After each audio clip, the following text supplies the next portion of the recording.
ပြပါမယ်နော်ဒီဂိမ်းလေးလို့ချင်းပေမဲ့ခဏမေးတဲ့သူတွေအတွက်ပြပါမယ်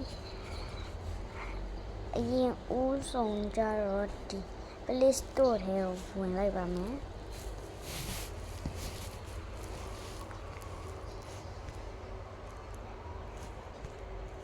ပြီးရင်ဒီအောက်မှာပြထားတဲ့ဒါလေး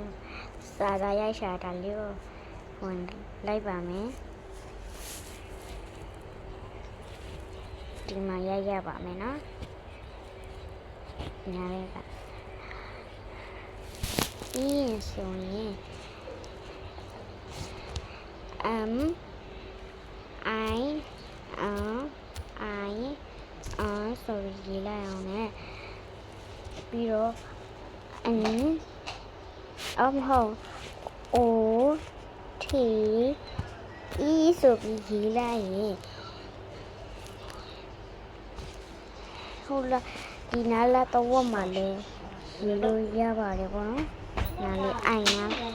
နားလောက်မှလေးဒီနားလေးမှလေးရလိုက်လို့ရပါတယ်ရှင်ဘာဖြစ်လို့လဲဆိုရင်ပြီးရင်ဒီဒါလေးကိုတွေ့မှာပေါ့နော်ပြီးရင်ဒါလေးကိုတွေ့မှာပေါ့နော်ဒါလေးညှထိုးတာလေးပေါ့နော်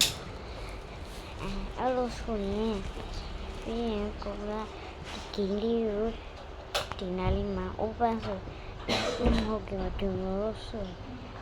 ဒီဆိုနှိပ်လိုက်ရုံပဲပေါ့နော်အဲ့လိုဆိုရင်ကုသပါပရှင်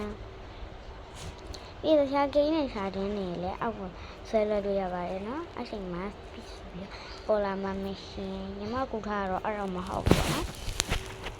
ကြိုက်တဲ့ဂိမ်းလေးကိုလိုက်ရှာပြီးတော့ထပ်ကူးချင်လဲကူးလို့ရပါတယ်ရှင်ဒီမှာဒါလေးရ